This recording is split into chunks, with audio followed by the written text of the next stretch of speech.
Good morning students. तो आज हम करेंगे क्लास 9th का चैप्टर 6। तो उस चैप्टर 6 को करने से पहले हम उसके बाद बेसिक्स पढ़ेंगे, और बेसिक्स है में देखो सबसे पहले हमारे पास लाइंस और एंगल्स। तो आज हम डिस्कस करेंगे एंगल्स के बारे में, type of angles for class 9th। तो देखो स्टार्ट करते हैं आज हम अपना डिस्कशन। देखो सबसे पहले हम पढ़ते हैं एंगल्स के बारे में। तो देखो एंगल क्या होता है।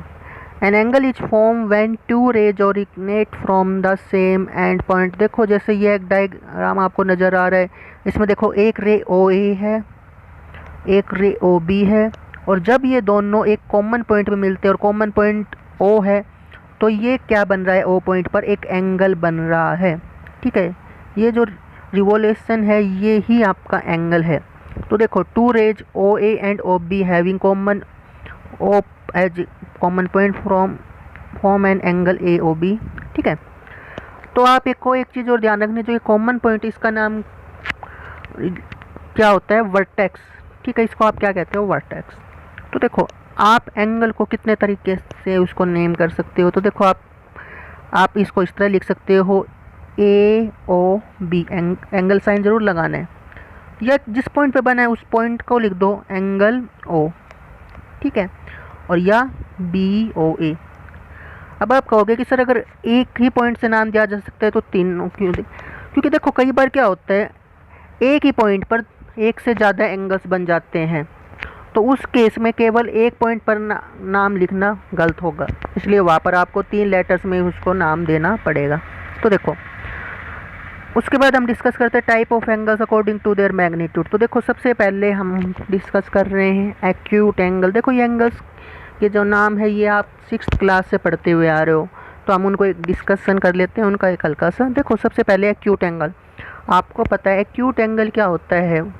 एक्यूट एंगल 90 डिग्री से छोटा जो एंगल होता है वो एक्यूट एंगल होता है। तो देखो एक्यूट एंगल आप पहचान कैसे करोगे कि वो एक्यूट है।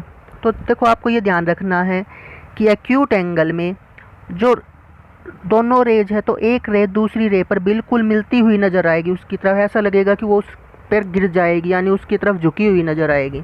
तो इस तरह आप पहचान कर सकते हो, क्योंकि देखो 90 का जो एंगल होता है वो बिल्कुल सीधा होता है ऐसे। तो अगर वो इससे इस तरफ, यानी जो जिस रे पर वो बन रही है उसकी तरफ आती हुई नज़र आए तो वो एक्यूट है, अगर उससे दूर जाती नजर आए तो वो ऑब्ट्यूज है। तो इस तरह आप पहचान कर सकते हो। तो देखो सबसे पहले हमारे पास एक्यूट एंगल जिसकी वैल्यू लेस देन 90 डिग्री होती है। तो इसके एग्जांपल 1 डिग्री, 2 डिग्री, 3 डिग्री, यानी 89 डिग्री तक जितने भी एंगल्स हैं सभी का नाम क्या होगा, एक्यूट एंगल। इसके बाद बारी आती है राइट एंगल। तो राइट एंगल कितने डिग्री का होता है, 90 डिग्री का। ये आपने यूक्लिड्स के एक्सोम में भी पढ़ा था, all right angles are equal. तो राइट एंगल कोई भी हो तो उसकी वैल्यू हमेशा कितनी डिग्री रहेगी, 90 डिग्री। अब इसके बाद बारी आती है ऑब्ट्यूज की। ऑब्ट्यूज एंगल जिसकी वैल्यू 90 डिग्री से तो ज़्यादा होगी बट 180 डिग्री से कम होगी। तो इसमें आपको क्या नज़र आएगा कि जो रे है वो पहली रे से दूर जाती हुई नज़र आएगी। ठीक है, एक्यूट में वो रे उसकी तरफ आती हुई नज़र आती है और ऑब्ट्यूज में उससे दूर जाती हुई। उसके बाद देखो स्ट्रेट एंगल। स्ट्रेट एंगल कितने डिग्री का होता है, 180 डिग्री का, जिसमें दोनों रेज एक दूसरे से अपोजिट डायरेक्शन में होती है, तो उसे आप क्या कहते हैं, स्ट्रेट एंगल। इसके बाद बारी आती है रिफ्लेक्स एंगल की। रिफ्लेक्स एंगल कितने डिग्री का होता है, रिफ्लेक्स एंगल हमेशा 180 डिग्री से ज़्यादा होगा और 360 डिग्री से कम होगा। तो इसमें जो एक रे है दूसरी रे से बिल्कुल नीचे जाती हुई नज़र आएगी, तभी वो एंगल 180 डिग्री से ज़्यादा बनेगा। और last complete angle. Complete angle मतलब वो जो रे है घूमती हुई वापिस उसी पर आ जाए तो उसको आप कहेंगे कंप्लीट एंगल। देखो इन एंगल्स को मैं क्लॉक से आपको समझाता हूँ। देखो जैसे ये आपकी क्लॉक है, तो देखो क्लॉक में नंबर्स होते हैं 12, 1, 2, 3, 4, 5, 6, 7, 8, 9, 10 और 11। तो देखो आपको ये ध्यान रखना है, मान लो आपकी जो हावर हैंड है वो 12 पर है और मिनट हैंड रिवॉल्व करेगा, तो ये ध्यान रखो जब आपका मिनट हैंड ऐसे रिवॉल्व करेगा 12 से, तो 3 से आने तक जितना भी एंगल बनेगा वो एक्यूट होगा। अगर वो मिनट एंड 3 पे आता है तो 90 बनेगा। अगर 3 के बाद चला जाता है 4, 5 और 6 से पहले तक ऑब्ट्यूज बनेगा, 6 पर वो स्ट्रेट बनेगा। उसके बाद 7, 8, 9, 10, 11 और 12 से पहले तक वो रिफ्लेक्स एंगल होगा, और जब वो कंप्लीट फिर से 12 पर आ जाएगा तो वो कंप्लीट एंगल बन जाएगा। तो आई होप ये एग्जांपल आपको समझ में आया होगा। उसके बाद देखिए पेयर ऑफ एंगल्स। देखो एंगल्स तो आपने पढ़े हैं, पेयर ऑफ एंगल्स करते हैं। देखो तो सबसे पहला पेयर होता है कंप्लीमेंट्री एंगल। कंप्लीमेंट्री एंगल, तो कंप्लीमेंट्री एंगल ध्यान रखना है कि दो एंगल्स कंप्लीमेंट्री कब होंगे, जब उनका सम 90 डिग्री होगा, यानी उन दोनों एंगल्स को मिलाकर एक राइट एंगल बन जाए। तो देखो एग्जांपल यहाँ पर आपको डायग्राम में दे रखा है। देखो यहाँ पर जो ये दो एंगल है, एक्स एंगल और वाई एंगल, इन दोनों से क्या बन रहा है, एक राइट एंगल बन रहा है इन दोनों से। तो देखो इन दोनों का सम कितना हो रहा है, 90 डिग्री। तो इनका सम अगर 90 डिग्री है तो ये दोनों एंगल्स क्या हो गए, कंप्लीमेंट एंगल।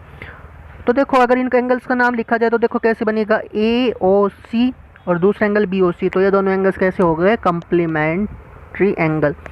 और कंप्लीमेंट्री एंगल्स है तो देखो एक दूसरे के लिए कॉम्प्लीमेंट भी होंगे वो। तो मैं अगर आपसे पूछूं कि एक्स का कॉम्प्लीमेंट क्या होगा तो आप कहेंगे वाई, वाई का कॉम्प्लीमेंट एक्स। तो देखो इस तरह आपको क्वेश्चंस मिल सकते हैं कि अगर एक कॉम्प्लीमेंट्री एंगल मान लो आपको कह दे कि 60 डिग्री है एक कॉम्प्लीमेंट एंगल, तो दूसरा कॉम्प्लीमेंट एंगल क्या होगा, तो 60 डिग्री का कॉम्प्लीमेंट एंगल होगा 30, क्योंकि 90 माइनस 60 कितना हो जाएगा, 30। इसी तरीके से मैं आपसे पूछूं 45 डिग्री का कॉम्प्लीमेंट एंगल क्या होगा, तो 45 डिग्री का कॉम्प्लीमेंट होगा 90 माइनस 45, 45। इसी तरीके से आपके पास क्वेश्चन आ जाए कि दो कॉम्प्लीमेंट्री एंगल्स है जिसमें से एक एंगल x प्लस 2 है या x प्लस 5 है और दूसरा है 2x माइनस 10। तो आपसे पूछा जाए कि x की वैल्यू निकालो, तो आपको ये ध्यान रखना है क्योंकि कॉम्प्लीमेंट एंगल है तो इनका सम हम 90 के इक्वल रखकर इसको सोल्व कर सकते हैं।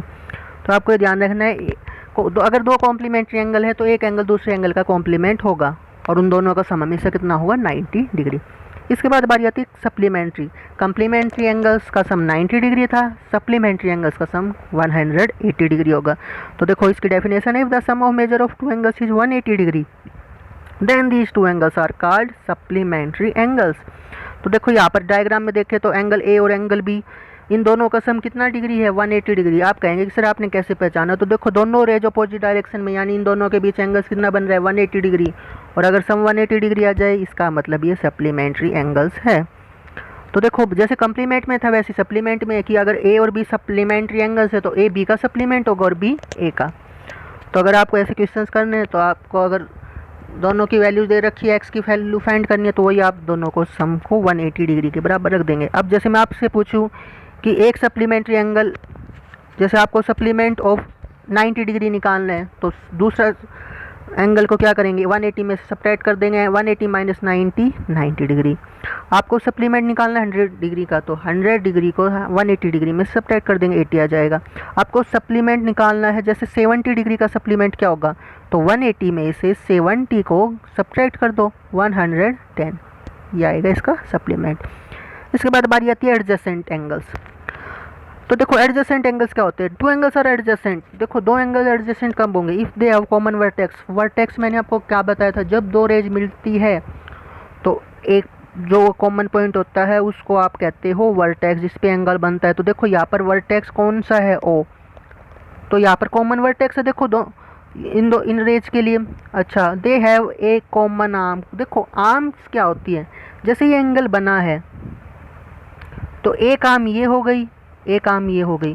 अब इसमें एक कॉमन आर्म और आ गई। कॉमन आर्म का मतलब देखो यहाँ पर वो दोनों के लिए, देखो यहाँ पर ये OC इन दोनों के लिए, तो OC तो कॉमन आर्म हो गई, OA और OB नॉन कॉमन आर्म है, ठीक है।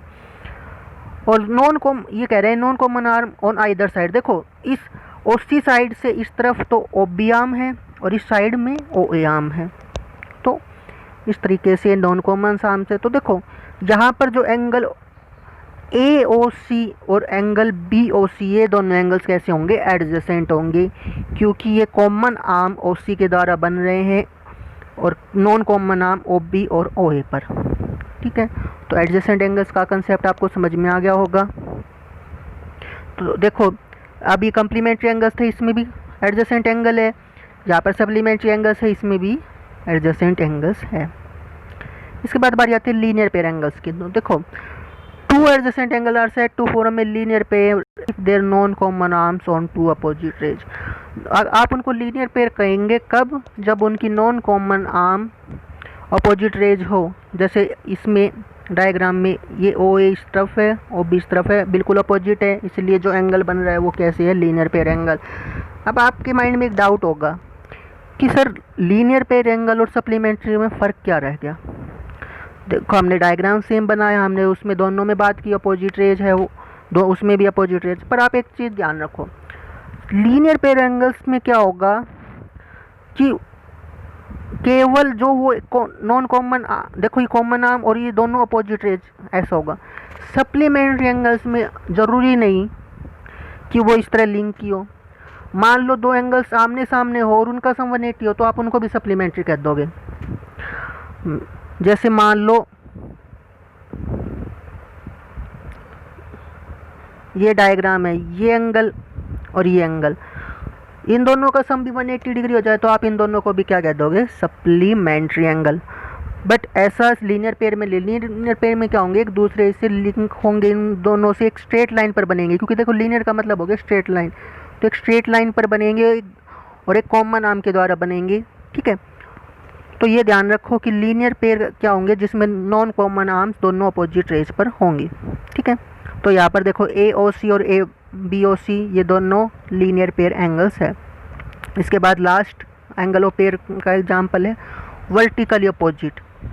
वर्टिकली अपोजिट का एंगल्स कौन से होंगे, जिसमें एक दूसरे से अपोजिट है। देखो two angles are said to be a pair of vertically opposite if their arms form two pair of opposite rays. देखो इसमें जो एंगल्स बनेंगे वो अपोजिट रेज पर बनेंगे। देखो ये ऐसे, ये ए, ये बी, ये सी और ये डी। तो देखो ये एंगल और ये एंगल कैसे हो गए, वर्टिकली अपोजिट। ये एंगल और ये एंगल, ये भाई क्या हो गए, वर्टिकली अपोजिट। और अगले पार्ट में हम डिस्कस करेंगे कि वर्टिकली अपोजिट एंगल्स हमेशा इक्वल होते हैं। तो आई होप आपको ये सेशन समझ में आया होगा, तो इसको आप रिवाइज करें।